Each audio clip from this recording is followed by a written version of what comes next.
Hello, and welcome to Inner Peace Counseling Services. I am Dr. Angela Hargrove, and today we're going to talk about ending relationships.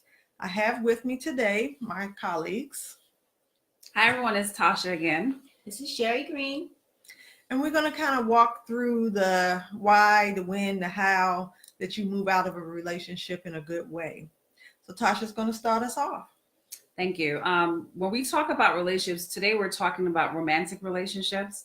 There's plenty of relationships that we engage in because at the end of the day, we're not born as isolated beings on this earth. Right. We're born into families and we're born into the lives of other people. So relationship building is going to be a lifelong journey for all of us.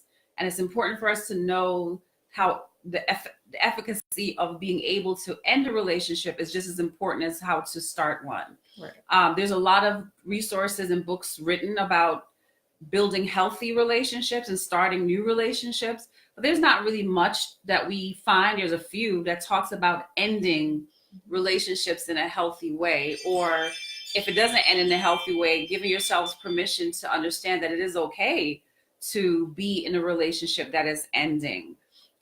Generally, the reason why relationships end are going to be geared towards an imbalance. Successful relationships in every literature and research studies are going to drive towards balance. If you're in a balanced marriage, your partner, you work cohesively in a very clear and organic way, meaning that you guys work together, you're partners. Right. There's a plan, there's a system. Those relationships are going to be more mutual and insightful and very, very successful. But the relationships where we don't address the imbalances are the ones that create more challenges in our lives.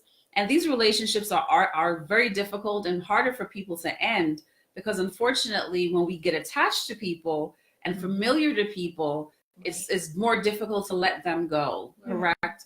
Well, it's that sense of some of your needs are met, Yes. but a lot of other ones aren't, and so you're struggling with the needs that are being met. And it's familiarity. Yes. Change is very challenging and change can be very painful. So people stick with the pain that they know Yes. versus some unfamiliar pain. Yeah. Right. And one of the challenges is going to be in our culture today, not just our family culture, our national culture, and social culture. The biggest part of the cultural trait is going to be that belief that we should never give up on people. And ending a relationship doesn't mean that you're giving up on someone. Right. Ending a relationship is just basically saying, this is not healthy for me because of the imbalance. If you go to a physician and you have a doctor say to you, there's some abnormalities in your blood, he's going to say, or she's going to say, we got to balance this out because this is not healthy for you. Right. The same thing with food and water and air, nutrition. If you don't have a healthy air process in your home, people get sicker easily. We develop the flu. There's always this rotation of unhealthy air that stops us from being respiratorily healthy. And then there's the food process. Doctors will tell you you must have a balanced diet, from vegetables to protein to fruits and all these different things and minerals that we must have. Then why don't we look at our relationships the same way? Because it's exactly that. We are physical, emotional, and spiritual people, and there has to be balance across who we are for us to function wholly and wholesomely in these relationships. And when you find yourself in a relationship where maybe one part, like Angela said, is happy or content, then the challenge becomes when everything else is not so happy, is it worth it staying there so long and sacrificing your own health and journey to string along someone along the way with you who may not be providing you areas of your life, areas in that relationship of true balance. And that's really important to recognize. So we're here today to give you guys permission to really explore those areas of those relationships that you're having difficulties with. And also to give you room to talk about it and process it and give you the information. A healthy relationship is going to be balanced across who we are. Right. You're going to be able to resolve conflict. You're going to be able to laugh together. You're going to be able to make a life and plan goals together. And if you're unable to do those things, then you really don't have a strong relationship. And it's important at that time to make a decision. How am I going to live my life moving forward if there is no balance in the relationship? So let's process that as we continue. And I'm going to let Angela talk a little bit about when is it the most appropriate time to end a relationship. Well, I think we all find that, at least the clients that we see often have a hard time with ending relationships. Mhm. They sometimes feel a lot of guilt and a lot Yes. of turmoil over their decision to end a relationship. Mhm. And sometimes they're trying to end it and their partner talks them into working it out a little bit longer. Mhm. And they keep trying and trying and trying. Now, while I'm going to list a few things, it doesn't mean that it's an exhaustive list, but to just think about a couple things that might be kind of in a big broad term relevant to your situation when you're thinking about, is this a relationship I should end? And if you're asking that, making sure that this isn't a fear-based relationship, because sometimes intimacy is just scary to people. Yes. But if the relationship is working and you're two people working together, trying to make it a healthy relationship, then you have to ask yourself, what's motivating this? And so one of the things that I say is that when you fully understand that the relationship is not good for you, I mean, often people come in and they're talking about these relationships and they know it's not healthy. Yes. They don't feel good in it. And they just keep doing it. Mhm. You know? What did you say earlier? Angela talks about it's important to recognize when it no longer feels good and it hurts more than it feels good, then you basically have your answers to why the relationship should now come to an Right. end. And there are a lot of things that can add to you not feeling great anymore. And it's more hurtful to spend time with that person than not. So if your relationship feels more like a booty call or just dates at your house, like you're not going anywhere, you're not spending time, you're not getting to know the world, you're not introducing people to your friends and family. So separate from a marriage, which I guess it could feel like that in a marriage, but if you're dating and this person is just coming over in the evening or something, spending time with you, and then nothing else, then it doesn't feel good. You're not So it's out. no growth. No You're in a stuck place. Right. Okay. And then if they're just coming at night and you're having sex and talking, sure, you may have all kind of fun, but it's not a well-rounded relationship. Not balanced. It's not meeting It's not balanced. your needs. You can think about the fact that when you and your partner truly want different things out of life. I mean, if you're looking for a big city life and this person wants more of a slow country life, might not be quite compatible. If you want kids and they don't want kids, or vice versa, then maybe it's not a good fit for you to be in that, because something like children continually come up, and the person who wants the child will feel like a loss, like they didn't get something that they truly wanted. I mean, certain things you can work out, you know, which part of town we live on, things like that. But thinking about your overall lifestyle, how do you want to live? What does it look like? You know, if you got this partner that's all about the hustle, hustle, hustle, and they're looking at you like, why aren't you in the hustle, hustle, hustle? And you like, no, I I'm just a different want person. simple life. I want to go to work, come home, spend some time with the people I care about. I don't want to be hustling, but you're constantly getting this feedback that you don't do enough, or not ambitious enough, or you're lazy, or all these things. Maybe that imbalance is just, it's I like not a the good word fit. you said, not enough. Exactly. When someone is clearly saying to you, you're not enough, Right. and you don't have more, or when you look at that someone and you are saying to them, they're not enough, but there isn't any more of them to give, that's a good time to say, this relationship is no longer meeting everyone's needs. Right. And then another big key one is when you're doing all the work of the relationship. Like if you literally stop doing it, it will fall apart. Yes. So if you're the key to holding it together because they aren't doing their part, it's not going to work. There's no relationship. You're doing it all. You are the relationship. Yes. It's not you having a relationship with yourself. And so those kind of things, I mean, you end up resentful and frustrated and tired and overwhelmed because you're doing everything for that person. And sometimes capacity wise, you don't have the same capacity. Sometimes you don't have this, the same wants and desires, and you're trying to create this person or change them into being someone else. All of that kind of stuff just doesn't end up feeling good. And so you doing all the work trying to create this relationship of your dreams doesn't really account for this other person who either isn't doing the work or it's not the relationship that they want. And so again, these aren't exhaustive reasons, but these are some top reasons that we see a lot of. And if you're struggling and need some help with deciding, I mean, that's what we do here. Yeah. And one of the things to think about as well, where I do relationship counseling and relationship coaching, is to recognize, especially in an intimate relationship, do you have a good attachment to the person that you're in a relationship with? That helps a lot of people to segue away of what we talk about, there's no connection or there's no chemistry, what people are generally saying is that there is no attachment. And attachment has to be built, it has to be fostered, but first there has to be a clear way for you guys to see it. And if you can't figure that out, then maybe this person is not a partner or person for you to be in a relationship with. Correct. If you keep trying to build an attachment and it's not working and you can't attach to the person, then you clearly are not with the right person. And there's nothing wrong with that. It doesn't mean something is wrong with you. It doesn't mean that something is wrong with the partner or the person that you've chosen to be a part of your life. It just means that you guys are not a good fit. You're not compatible. And you're not compatible. Well, it's interesting because I've had people come and maybe they've only been dating, 2 months or 3 months, and they come in for relationship counseling. And I'm thinking, why? You're not in a relationship Not in a yet. relationship yet. Like, if you clearly have this many conflicts, why are you trying to make it work? Like, I'm so confused at that point. Right. And maybe it's my bias, but I'm thinking you all aren't a perfect match, but you're trying to make it fit for whatever reason. And we're not talking about those individuals who, there's some couples who don't have all the resources. And I've had a few that I've worked with over the years who come in and say, we've broken up 2 or 3 times already.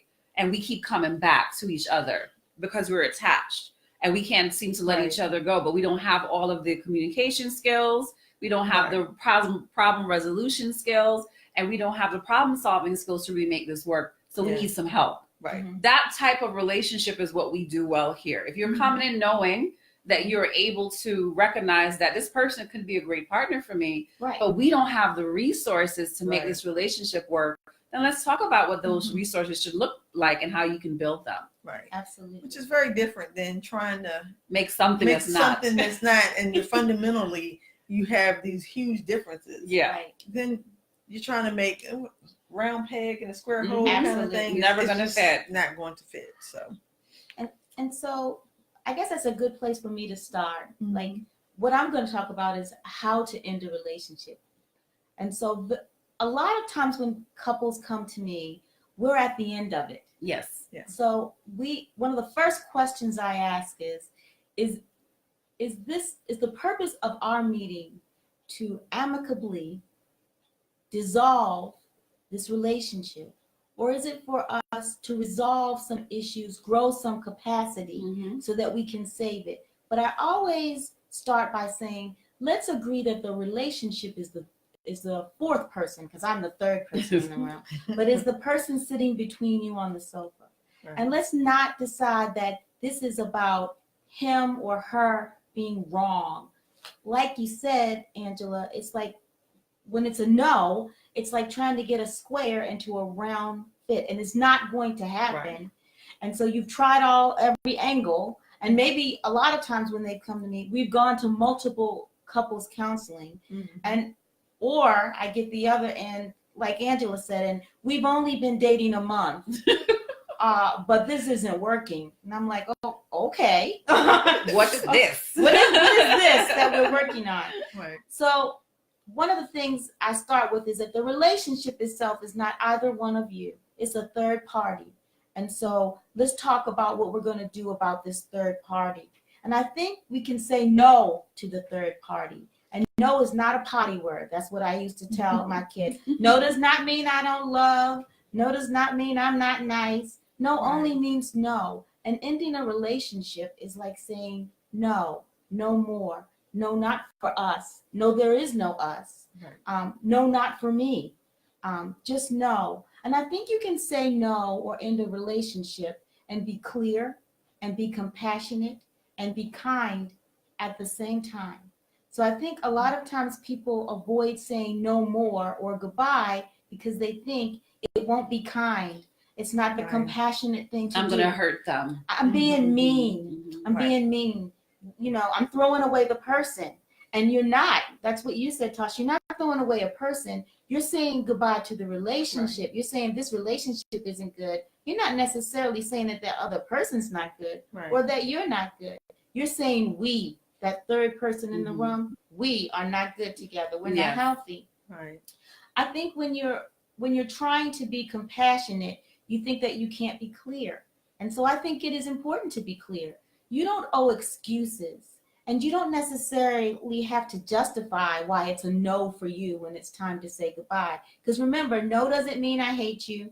No doesn't mean a bad thing. No is not a potty word. It just means I'm saying no to us because it doesn't feel good. It doesn't feel healthy when we try to make a we out of each other. And so it just doesn't feel good. I think it's also important to be clear. And so oftentimes people send mixed messages when they're saying So goodbye true. Yep. and So they're true. ending. It's sort of like 1 foot in and 1 foot out. I'm partially broken up with you. I like there to be clarity. And sometimes breaking up isn't breaking up forever. It's breaking up for now. Yes. And so This relationship Yes. is dead, but we're alive, and Yeah. maybe we come back around later and create a new relationship. yes. Mhm. Maybe both of us go our separate ways, especially when it's a very new relationship or dating situation. And we're saying, this doesn't feel good now. 5 years from now, 10 years from now, we meet each other. It may feel good. We'll revisit it, which is why it's important to always, when you say goodbye or say no, to say it in a way that's kind and compassionate. Right. The other reason that people don't say goodbye or no when they need to is because they're afraid of the feelings that the other person's going to have. It's anxiety provoking to think that other person that you're saying goodbye to is going to be hurt or angry even. Right. I think it's important for us to recognize they get to feel what they feel. Exactly. Those feelings belong to them. They don't Right. belong to you. Right. And you can't protect them from it. No. You can't protect anyone from their feelings. No, not especially yours. not at the expense of yourself. No. When No. you sacrifice your own feelings just because they're going to be unhappy. So you're unhappy and that's okay too? No, they get to feel what they feel. They get to feel what they feel, and you're not responsible to taking care of them, right. those feelings that they have, or managing them. You're going to be managing your own feelings as you transition from being this part of this thing that's a couple or a relationship into you individually and you separate from it. And so those are the feelings you have to manage, your feelings, which is why I think it's important for you to do it in a kind and compassionate way. Yes. That's not to say that things don't get heated at the tail end when it's time to say goodbye or say no. You can feel heated, you can feel angry, and not have to act in a hostile or aggressive manner. Because I think emotional maturity is I get to feel with and tolerate what I'm feeling while not projecting any negative behavior on anyone else. Exactly. So it's okay to say no and goodbye. Yeah.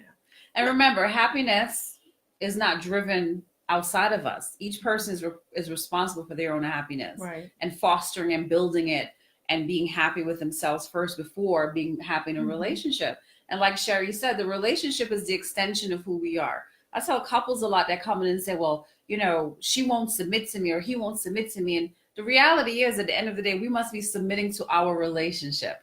If there's value in the relationship and there's balance in the relationship, you're going to be more inclined to surrender to it and put yourself forward into that relationship while still being an individual entity as a part of that journey with another party. So it's important to recognize that we have to be careful in how we view relationships, because how we view them predicts how we're going to foster them or end them. And it's perfectly okay to give yourself permission to end a relationship that is not balanced and does not add to your happiness. You're already happy as an individual. The party that comes into your life is supposed to come and bring in more joy, more happiness, and add on to your own happiness so that you can have a strong relationship. Yeah, I think that brings us to what do we do next? Right. And I think a lot of it has to do, first and foremost, is how we take care of ourselves. Yes. Because sometimes coming out of these relationships, we are emotionally drained, we're overwhelmed, we're tired, we're frustrated. There's fears of loneliness. I mean, there's so many people that don't end a relationship because they are afraid of being lonely. And these are all legitimate feelings that need to be taken care of and focused on. And so it's important that we stop and do some self-care. Yes, it's important. Self-care dictates you being the best you, so you can be that person to someone else. I stress this a lot, especially to women. Women take a lot of time caring for other people, and we neglect ourselves so easily and forget that we being healthy actually helps another person in our lives. If we're depleted, it doesn't help anyone, including ourselves. So always think about that when you're thinking about your relationship. Do you feel completely lost and drained? And do you feel completely out of sorts? And do you feel like you have nothing left? That is a good sign that maybe you're not taking care of yourself and giving yourself enough time to really develop and build, Right. right? What's necessary for you in a strong relationship. And so the other thing is that as we're moving on from a bad relationship, we need to give ourselves, or a relationship that was less than healthy, give ourselves an opportunity to heal from it. Whether or not we recognized it was time to say goodbye or say no, or the other person was the first to recognize it, the fact is that it's over, and that this thing Right. that I created with someone is no more. And so I think we need to give ourselves permission Mhm. and time, and not to be afraid with the sensation of sad. A lot of times people get anxious about being sad. Yeah. Well, yeah, it's okay to be sad, and it's Mhm. okay to feel lonely, and it's okay to just kind of feel adrift for a minute. It's just to be able to be present and sit with those feelings Right. and figure out, if you can sit with them long enough, you can begin to figure out, okay, what do I do next? Right. How do I move from this feeling to this next experience for myself? And so I think that's an important part of ending a relationship, just to give yourself a minute, is what I tell people. Give Right. yourself a minute. And if you guys are finding yourself overwhelmed with all this information and challenged with the thought of having to do any of this, you don't have to make this decision by yourself. Remember, we're not born into this world alone and isolated. We have people in our lives for a reason. Support yourself. Find people to process this information with in a safe space, whether it's a minister or a best friend or advocate or one of us. You're welcome to join us at Inner Peace Counseling Services so we can process some of this information and give you information about how to best live your best and authentic life, rather than sit and struggle alone with the idea of what it means to end a relationship. Right. So this concludes today's session of our Inner Peace Live session on ending relationships. And we look forward to talking to you again. Looks like we'll be back on Thursday. What is this? March 21st. That's right. March 21st. So thank you and have a great week. Thank you, guys. Bye. Bye-bye.